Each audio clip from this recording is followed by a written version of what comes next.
One, two, three.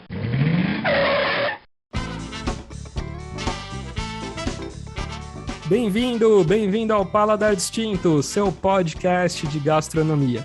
E o tema de hoje é queijo de cabra. E eu tenho a honra de falar com a Heloísa Collins. Tudo bem, Heloísa? Olá, Gabriel, como vai? Tudo bem? Tudo ótimo. Muito prazer de você me receber, viu? Muito bom estar aqui. Nossa, é uma honra aí falar do Capri do Bosque, né? Falar sobre queijo com você, uma super especialista aí no assunto, né? E falar, né, sobre esse queijo incrível, né? Que é o Capri do Bosque, aí um dos pioneiros, né? Aqui no Brasil, a gente vai falar um pouquinho disso. Mas, Heloísa, conta pra gente aí como que, eu sei que você tinha uma outra profissão, e como que te despertou o mundo aí dos queijos? Então, Gabriel, na verdade, o mundo dos queijos, eu transito por ele desde que eu nasci. Sempre fui uma apreciadora muito voraz de queijos. Aprendi a comer queijo bom com meu avô. Meu avô era um gourmet, então ele traz, naquela época, praticamente não existiam queijos brasileiros finos, né? Sim. Eram todos importados. Então, ele me criou, vamos dizer assim, comendo queijos italianos, às vezes um queijo francês, um queijo suíço. A gente comia muito gorgonzola, isso eu estou falando de eu pequena mesmo, tipo 5, 6 anos, né? O meu contato com o mundo do queijo, ele é bem antigo. Eu comecei a fazer queijo como um hobby quando eu tinha 20 e poucos anos, 30 anos, por aí. Foi quando eu comprei aqui o sítio, e aí eu queria fazer queijo, era meio que um sonho que eu tinha, né? De poder fazer meu próprio queijo. Então eu comecei como uma atividade de fim de semana. Foi nessa época que comecei a explorar possibilidades, visitei uma queijaria local, aprendi a fazer os queijos de fazenda. Eu tinha uma caseira também muito, muito amorosa, que me ensinou a fazer o queijo fresco, com leite tirado na hora. Então, durante muitos anos, eu fiz essa rotina de queijos no fim de semana, e eram os queijos basicamente tradicionais, né? Certo. Eu estou muito perto da divisa de Minas. Eu estou em Joanópolis, né? Nós ficamos aqui, dependendo de onde você está, estou a 2 quilômetros da divisa ou a 11 quilômetros da divisa, dependendo do lugar de Joanópolis, que é um município bastante extenso. Então, a Joanópolis, ela herdou, né, muito essa tradição mineira, né, da pecuária de leite. Já foi muito forte na pecuária de leite, e mesmo queijarias, a gente já teve boas queijarias aqui, que acabaram fechando por diferentes motivos, mas continuamos com boas queijarias, inclusive boas queijarias artesanais. Então, estar em Joanópolis, gostar de queijo, ter onde fazer o queijo, tudo isso colaborou, vamos dizer, para eu desenvolver esse hobby. Fazia nos fins de semana, enquanto eu era professora universitária. Trabalhava de segunda a sexta em São Paulo, sábado e domingo vinha para o sítio e fazia queijo. Daí comecei a achar muito legal estar no sítio, comecei a aumentar o meu fim de semana para 3 dias, daí aumentei, depois de alguns anos aumentei para 4, depois de alguns anos aumentei para 5, daí eu passei a ir para São Paulo toda semana, tipo, invertia o número de dias, né, que eu ficava em cada lugar, passei a morar aqui, cá em São Paulo, 2 a 3 dias por semana só, para atender apenas os compromissos que eram obrigatórios presencialmente, vamos dizer, né? Então, isso foi acontecendo assim ao longo de muitos anos, né? Eu estou com 71 anos, vou fazer 72 em breve, e eu comecei essa história quando eu tinha, sei lá, 28, 29. São aí quase 50 anos fazendo queijo, né? Olha, que demais. E eu até vi, né, uma entrevista sua, Heloísa, que eu achei bem interessante, quando você falou assim, nossa, quando eu fiz o meu primeiro parmesão, eu fiquei super orgulhosa, assim, né, porque eu nunca É verdade. imaginava, né, fazer um queijo, assim, tão legal, né? Até hoje, fazer um bom queijo, para mim, é uma coisa sempre surpreendente, né? Primeiro, o milagre do queijo, né? Porque fazer queijo é quase um milagre, né? Você transformar leite em tantas possibilidades, né? É uma coisa milagrosa mesmo. É um processo que tem tantas variáveis, que você pode ter uma variação praticamente infinita. Então, isso já é uma coisa bem miraculosa, vamos dizer assim. É uma alquimia, né, Heloísa? Porque é o que você falou, são É, várias possibilidades, né? E até estava vendo, Heloísa, você iniciou até com leite de vaca, né? Com queijos à base do leite de vaca. E aí partir para o de cabra, né? Porque acho que também, desde criança também, acho que pela sua avó também, né? Eu vi também. tem essa coisa meio de tradição de sangue, né? Meus bisavós eram da ilha de São Miguel, nos Açores, e criavam cabras lá, né? E a minha avó criou cabras também um pouquinho, principalmente na época que a minha mãe nasceu. Minha mãe foi alimentada com leite de cabra. Então, a gente tem essa coisa da cabra na família. Eu sou capricórnio também, né? Sim. Então, eu gosto muito de cabra. E a opção pelas cabras, ela veio um pouco por motivos práticos, porque o meu sítio é uma propriedade pequena. Eu, então, precisava de animais que não precisassem de muito espaço, né? Que pudessem ser criados num espaço limitado. E as cabras têm essa vantagem, né? Elas são muito dóceis e podem, inclusive, ser criadas estabuladas, né? Então, essa foi uma decisão, vamos dizer, quer dizer, teve um lado prático, né, dessa decisão, mas também teve um motivo mais gastronômico e também um motivo que tinha a ver com uma visão de oportunidade. Então, gastronômico, porque eu sempre gostei muito de queijo de cabra. Na minha época de pesquisadora universitária, eu viajava muito para o exterior. Todo ano, tinha ano que eu viajava 3 vezes para o exterior.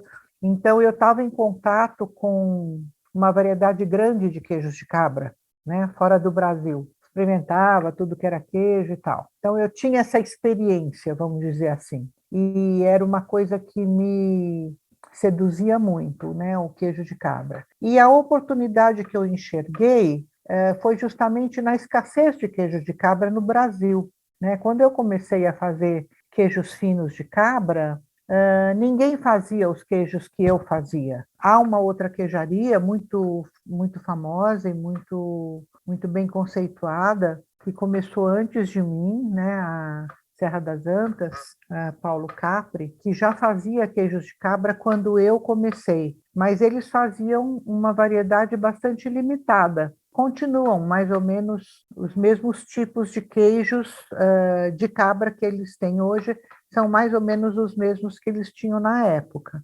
Então, como eu comecei já com um portfólio diferenciado, isso chamou muito a atenção, né? E não foi um acaso, quer dizer, isso decorria, vamos dizer, foi um resultado dos meus experimentos pessoais que eu fazia como hobby, por um lado, Sim. né? E também da percepção que isso poderia ser um ótimo negócio, né? Aos poucos eu fui sacando que poderia ser um bom negócio quando eu quisesse me aposentar da academia. E aí eu resolvi, na verdade, não esperar até me aposentar, né? Claro, eu já tinha aí um bom percurso, um histórico longo na universidade, mas foi uma decisão bem consciente. E eu resolvi sair da universidade para abraçar o negócio profissionalmente e tocar para crescer, né? E foi o que eu fiz. Heloísa, e as cabras, assim, elas são é uma raça só, são várias raças? Olha, nós temos só a raça Saanen, né? Já tivemos algumas outras raças no passado, mas acabei me especializando na Saanen, que não é uma raça muito fácil de criar, porque elas são muito sensíveis, especialmente à umidade, à verminose, precisa tomar muito cuidado, mas elas são muito boas leiteiras, né? Mal comparando, vamos dizer, elas equivalem à vaca holandesa, vai. Tá. Então, a vaca holandesa, ela não tem um leite com altíssimos teores de sólidos, né? Mas ela dá muito leite. E a Saanen é mais ou menos assim, ela não tem um leite que rende extraordinariamente bem, mas ela dá muito leite. Então, e é uma cabra muito dócil, né? Muito dócil. Ela, o tamanho dela também, mesmo uma Saanen grande, ainda é um tamanho manejável, ela dá pouco trabalho no manejo, vamos dizer assim. Então, eu acabei me especializando na Saanen, E são 2 ordenhas por dia? 2 ordenhas por dia, isso. E falando um pouco, né, assim, quais as principais diferenças, assim, de um queijo de leite de cabra para um leite de vaca, assim? A cabra, ela tem a digestão é melhor? A digestão é melhor. Eu acho que tem, assim, basicamente, vamos dizer, 3 aspectos mais importantes. Um é essa questão da digestibilidade, porque ela decorre do fato de que as moléculas do leite de cabra são muito pequenininhas. Sim. E como elas são bem pequenas, elas são digeridas mais facilmente. Então, essa questão da digestibilidade é importante. Outra coisa que eles são diferentes é a quantidade de lactose. No leite de vaca, normalmente é maior do que no leite de cabra. Então, leite de cabra é menos doce. A lactose é o açúcar do leite. Então, tem menos lactose no leite de cabra. E uma terceira coisa que está se tornando cada vez mais importante, hoje que as pessoas, sei lá, não sei por que cargas d'água, mas todo mundo é alérgico a alguma coisa, o leite de cabra ele é muito tolerado pelas pessoas que têm alergia à caseína do leite de vaca. Você pode classificar esses leites como leites A1 ou leites A2.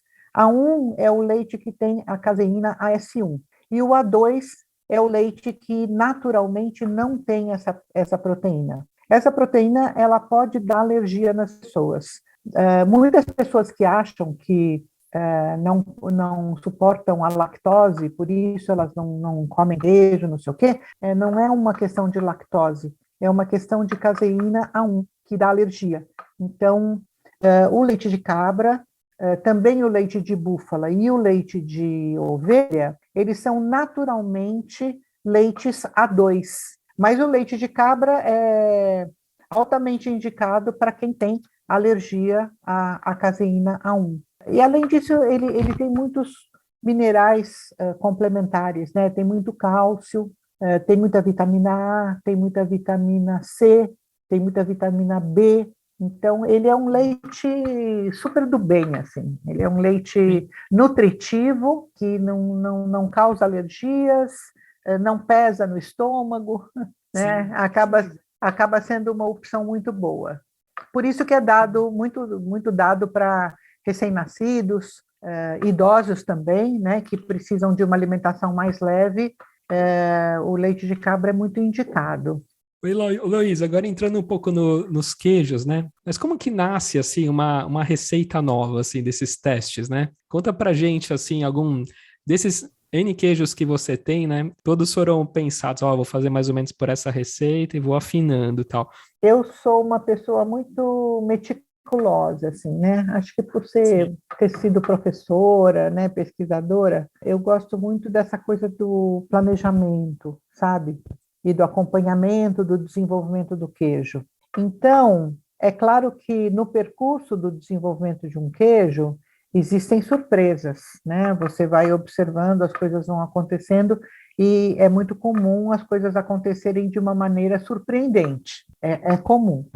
Mas, de uma maneira geral, os meus queijos, eles foram todos meio que planejados, assim. Quando eu começo o desenvolvimento de um queijo, eu sei o que eu quero fazer, tá? Então, eu diria o seguinte, todos os meus queijos nascem na minha boca, porque eu acabo desenvolvendo queijos a partir de queijos deliciosos que eu como. Aí você fala, nossa, esse sabor eu quero chegar nesse queijo que eu comi X. Eu quero, a partir desse queijo, trazer uma receita que misture um pouco disso, um pouco daquele outro também. Então, Isso. Às vezes não é só o sabor, às vezes é a textura, às vezes é a cor, né? Porque são, como eu estava dizendo, são muitas as variáveis do queijo, né? Às vezes é uma picância que você quer, tá? esse processo, né, de desenvolvimento do queijo, para mim, ele é geralmente um processo bastante planejado, assim, a linha geral, a linha mestra, vamos dizer. Eu conservo sempre um registro bastante apurado de tudo que eu vou fazendo, de tudo que acontece durante os testes, que é para saber como é que eu vou avançar, né, até eu considerar o queijo pronto. E até para saber depois como que foi feito, né? O que que você usou e tudo mais, né? Ah, sim, saber repetir, né? Saber repetir. Repetir, porque você fala, nossa, e agora? Como que eu fiz isso aqui, né? Às vezes acontecem algumas coisas sem você querer, você não consegue repetir. Já aconteceu para mim, já aconteceu para mim. Uma vez eu fiz um lote de queijos que deram uma textura surpreendentemente boa, que eu gostaria de manter, e eu não consegui. Às vezes acontece isso, né? É um acaso que não planejado, e que você perde o registro, né? Infelizmente. Oi, Luísa, o que você falou, né? Das possibilidades são inúmeras, né? Então tem queijo de massa cozida, aí tem a questão dos maturados, tem a questões dos mofados, né? É muitas possibilidades, né? E eu vi que é bem interessante, né? Quando o queijo é gorgonzola, é que é a partir de leite de vaca, né? Quando é base de leite de ovelha, ele é o Roquefort. E quando ele é de cabra, ele é o azul, né? Ele muda o nome, né? Muda o nome. Às vezes também muda um pouquinho do processo, né? Mas realmente o tipo de leite é que vai fazer a grande diferença. E eu vi bem interessante também, né, nessa produção dos queijos assim, com mofo e tal, se faz os furinhos, né, lá com palitinho, que eu vi que esses furinhos que é o que vão dar aquelas ranhuras, né, lá, ou no caso do azul, né? Os furinhos, eles são os condutores de oxigênio para onde está o mofo, né? Porque o mofo já está no leite, no queijo, e você precisa levar oxigênio até o fungo para que ele se desenvolva. Por isso que tem esses furos, né? Tem que fazer o furo para o ar entrar. O ar entrando, ele alimenta o fungo e o fungo se desenvolve, vamos dizer assim, né? Esse é o processo. E, Heloísa, e hoje vocês estão com quantos tipos de queijos, em média, assim? Nós estamos com 16 queijos. 15 são registrados e um está em processo de registro, vai ser lançado em breve. Tenho alguns lotes, né, pré-lançamento, que eu estou desenvolvendo o queijo, estou testando e tal. Está muito gostoso. Esse queijo novo é um croûte, e é um croûte recheado, com uma fina camada de recheio no meio. Eu comecei com um croûte recheado com trufas. Nossa! Né? Eu trouxe da França, né? Eu fiz essa viagem bonita há pouco tempo, França e Suíça. Trouxe trufas de lá e desenvolvi esse croûte. O croûte é um queijinho muito pequenininho, tem por volta de 50 a 60 gramas. Ele é feito por um processo de fermentação láctica. O leite coagula e vira queijo naturalmente com calor e bactérias do leite, né? Então é um queijinho pequenininho, muito macio, muito, muito cremoso na boca. E eu estou recheando ele com trufas, tá muito bom, tá muito Nossa, bom. caramba! Vou soltar aí uns lotes de teste, eu vou soltar para o Natal. E tem os clássicos, né, Heloísa, que tem o Azul do Bosque, né, acho que é um super clássico, Serra do Lopo, né? Do Lopo, o Serra do Lopo. Conta um pouquinho desses clássicos, assim, pra gente, Heloísa. Então, os meus clássicos são o Azul do Bosque, que foi um dos primeiros queijos que eu comecei a fazer. Ele demorou 20 anos para ficar bom, mas faz tempo que eu comecei. Sei. O Serra do Lopo pode ser considerado um clássico. Ele é um queijo de massa semi-cozida, casca lavada na cerveja, maturado aproximadamente 2 meses e meio. Um queijo bonito, um queijo que tem uma casca avermelhada por causa da lavagem na cerveja. É um queijo muito, muito gostoso. Um outro clássico meu é a pirâmide, que foi inspirada no Valençay francês, queijo muito vendido, é o segundo queijo que a gente mais vende, ou pelo menos era, não sei, agora acho que eles estão na corrida, eles estão alternando as posições no ranking. O primeiro é sempre o Azul do Bosque? O primeiro ainda é o Azul do Bosque, é. Agora está competindo com o Azul do Bosque, o novo queijo azul, que eu desenvolvi este ano, 2021, que é o Dolce Bosco. Dolce Bosco é um azul cremoso, muito suave, e ele está conquistando muitos corações. O bacana é que ele tá conquistando corações que continuam gostando do Azul do Bosque e passam a gostar do Dolce Bosco. Então, a maioria das pessoas compra os dois, entendeu? Quem gosta de queijo azul... Ele é nesse estilo do Gorgonzola, assim. Ele tem esse... Ele é um queijo quadrado, bem escuro por fora, às vezes com algumas manchas, mas de uma maneira geral ele é bem escuro, bem mofado por fora, com alguns poucos veios azuis por dentro e uma massa muito cremosa. E ele é muito suave no sal e também no sabor, ele não tem picância. É um queijo muito interessante. Bem diferente do Azul do Bosque. Então esse aí na pizza aí fica uma delícia, hein? Ah, não sei. Ainda não comi pizza com Dolce Bosco. Pode ser, pode ser. Opa, aí, ó, para os pizzaiolas aí, já fica a dica, hein? Fazer uma pizza gourmet, pode ser, pode ser. Com certeza. E tem o cacauzinho também, né? Cacauzinho é um queijaço, assim. Ele é um pequeno queijo notável. Ele é um queijo que foi desenvolvido a partir de um pedido do Alex Atala, que me pediu um queijo com cacau. Daí eu demorei um tempinho e fui testando coisas até chegar a esse resultado de um queijo de massa ácida, lática, maturado com cacau e cumaru.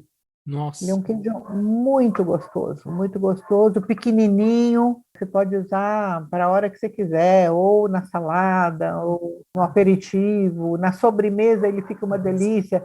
Minha filha faz cacauzinho com base de chocolate, ganache de chocolate, com cacauzinho por cima e com um licor de cacau na sobremesa. Fica espetacular. É, muito bom. E tem um queijo também, Luísa, que é um queijo aí de tradição árabe, né? Que parece que até que os mouros lá levaram para Portugal, depois de Portugal que veio para o Brasil. E diz que ele é muito bom grelhado, né? É, o halloumi? Isso. É, o halloumi, muito bom. O halloumi é como um queijo de coalho, né? Só que ele é um queijo de coalho que é cozido no próprio soro. Eu não sei se todo queijo de coalho é cozido no soro, eu acho que não. E nem todo queijo de coalho é de cabra, né? Tem muito queijo de coalho de vaca. Então, mas ele justamente, ele é, a gente poderia dizer que ele é o avô do queijo coalho. Ele é o precursor, vamos dizer assim. Então, ele é um queijo do mundo árabe, né? De Chipre, certamente foi levado para a Península Ibérica na expansão dos árabes. Da Península Ibérica, certamente ele veio para o Brasil, porque tem muitas semelhanças, né, com o nosso queijo de coalho. E é um queijo gostoso mesmo, ele é bom grelhado, porque ele é aquele queijo, parece borrachinha, que range no dente. Sim, sim. Tá? E quando você grelha, ele não desmancha, ele amolece, ele mantém, ele amolece, ele doura, mas ele não desmancha. Então é muito, muito gostoso para comer aí com uma caponata de berinjelas. Olha só. Fica maravilhoso, Que fica demais. muito bom. E tem um que é o coração, né? Que é o coração em brasa aí, que é um queijo mais, que é o picante, né? Que você falou, que você pode dar picância no queijo também, né? Que vai super bem aí com frutas secas, com figo e tal, né? Vai, muito bom. Esse queijo eu fiz para o Bruno Cabral, quando ele abriu a loja dele, né? O Mestre Queijeiro. Sim. Ele me pediu um queijo com pimentas, me trouxe as primeiras pimentas, e aí eu desenvolvi o coração em brasa para ele. E você até estava falando do Alex Atala, tal, tem também esse trabalho muito legal, né, com os restaurantes e com os chefes, né, Luísa? Olha, são pessoas incríveis, né, porque eles usam o queijo que a gente elaborou com, né, todo o amor, todo o foco, toda a atenção, para criar obras de arte. Então, é uma parceria tão legal. Eu tenho uma parceria muito, muito linda com o Obst de Curitiba, o chefe Lenin. Ele faz coisas incríveis com os meus queijos, incríveis. E agora tem muitas, agora que os restaurantes voltaram, né? Tem muitos chefes muito bons usando os meus queijos. Um deles é o Felipe, do Canopy, também está usando os meus queijos de uma maneira muito interessante. Então, eu fico assim encantada com o jeito como eles usam os queijos. E, então, é uma parceria muito bacana. E nessas suas viagens, Heloísa, aí, teve algum, assim, que mais te chamou a atenção, né? Sei que você vai muito aí, né, para Suíça, para França, entre outros, a Itália e tal. Teve algum queijo lá que você falou, nossa, ainda tem vários aí na sua listinha, né, das suas anotações, né? Mas tem algum, assim, emblemático ainda aí que você falou, puxa, esse aqui, ou vai ser difícil fazer, ou que você pensa assim, nossa, esse aqui foi bem emblemático mesmo, o que eles usaram aqui, tem algum assim? Então, eu tô com o Vacherin na cabeça. O Vacherin é um queijo das montanhas, né? Na Suíça. Ele é francês e é suíço ao mesmo tempo, porque é ali da divisa. E ele é um queijo espetacular, ele é muito saboroso, ele é muito bonito, né? Eu tô com ele na cabeça. Eu, inclusive, trouxe umas formas muito bonitas da França, e talvez a gente tenha novidades aí para 2022, vamos ver. Que legal. Eu preciso de um verão para desenvolver aí um novo queijo. As ideias, né?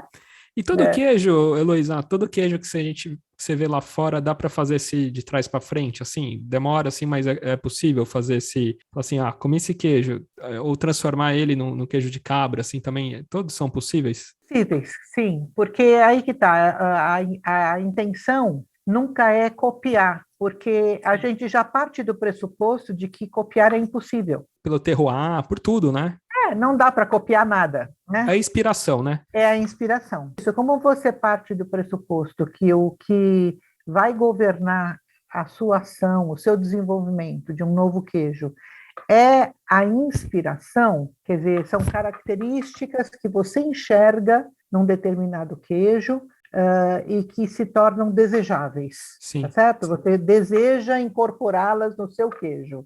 E aí você começa um processo de tradução do sensível, né, do que você provou, do que você apertou, do que você enxergou, você, claro, aliado ao seu conhecimento científico, Sim. né, você começa essa tradução e você sabe que você não vai fazer um queijo igual, mas você quer chegar num bom resultado. Então, isso que eu chamo de um processo inspirado num queijo, né? Então, quando eu falo estou com o Vacherin na cabeça, não é porque eu vou copiar o Vacherin. O que eu senti, o que eu vivi na experiência de provar Vacherin e de ver fazer, são, vamos dizer, experiências que vão me ajudar no desenvolvimento de um novo queijo do Caprio do Bosque, que vai ter algumas características em comum. Sim. Existe alguma collab, assim, do sentido, sei lá, você visitou um produtor lá na Suíça, por exemplo, às vezes você leva seu queijo daqui para lá, já surgiu alguma coisa assim, de fazer um projeto colaborativo aí de queijo, de trocas de experiências daqui e desenvolver, e vice-versa, assim? Existe isso? Olha, agora, né, existe, quer dizer, existe se você criar, né? Eu acho que não é uma coisa automática. Nessa última viagem que eu fiz, eu fiz essa viagem para a Suíça e fizemos algumas visitas que acabaram sendo exatamente isso. A gente levou alguns queijos, de 3 queijos Caprio do Bosque, e a gente visitou algumas queijarias lá, conhecemos o processo deles, conversamos muito e tal, e no final a gente fez uma degustação cruzada. Então, nós degustamos os queijos deles e eles degustaram os nossos queijos. Num caso específico, foi até uma coisa comovente, porque ele virou para nós e falou: vocês estão aqui só a passeio, né? Vocês não têm o que aprender conosco, né? Nós temos muito a aprender com vocês. Olha só.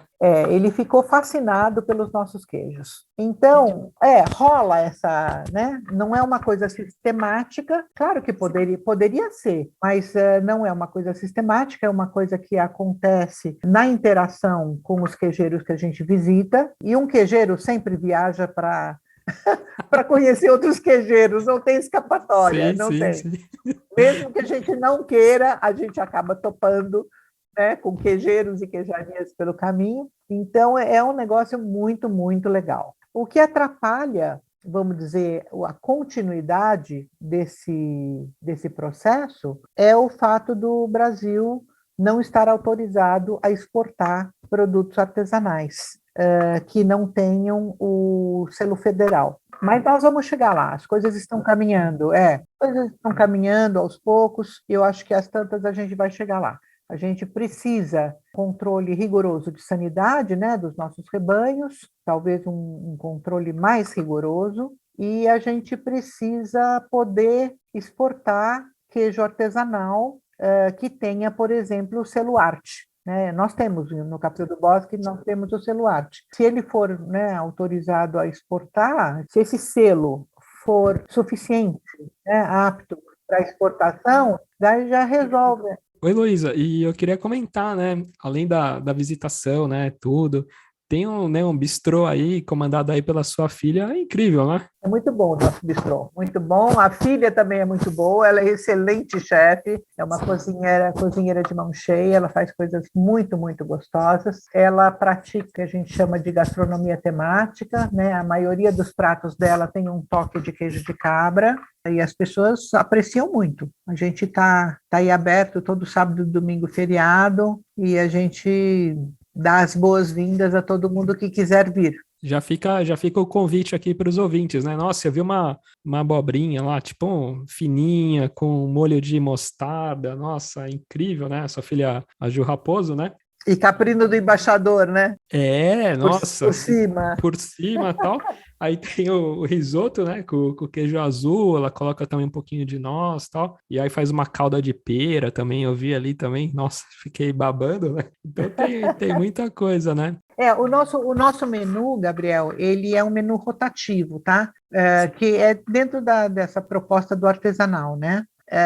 Eu fico muito feliz que você mencione os pratos que te inspiram, né, para comer, mas é bom que as pessoas deem uma ligadinha para fazer uma reserva e podem aproveitar e perguntar qual será o menu do fim de semana seguinte. Ele vai sendo alternado com 1000 outras coisas, né? Oi, Luísa, muito legal, viu, o nosso bate-papo. E para quem quer comprar, né, esses queijos maravilhosos, como que faz? Olha, é muito tranquilo. A gente fornece principalmente em São Paulo, capital, mas temos também em outros lugares do Brasil. Nós somos autorizados para revender no Brasil todo. Então, nós temos muitas revendas parceiras que vendem o nosso queijo, né? Eu acho que a revenda que tem o portfólio mais completo de todas é a Casa Santa Luzia. Eles têm todos os nossos queijos, tem o portfólio completo. Agora, tem muitos parceiros que revendem,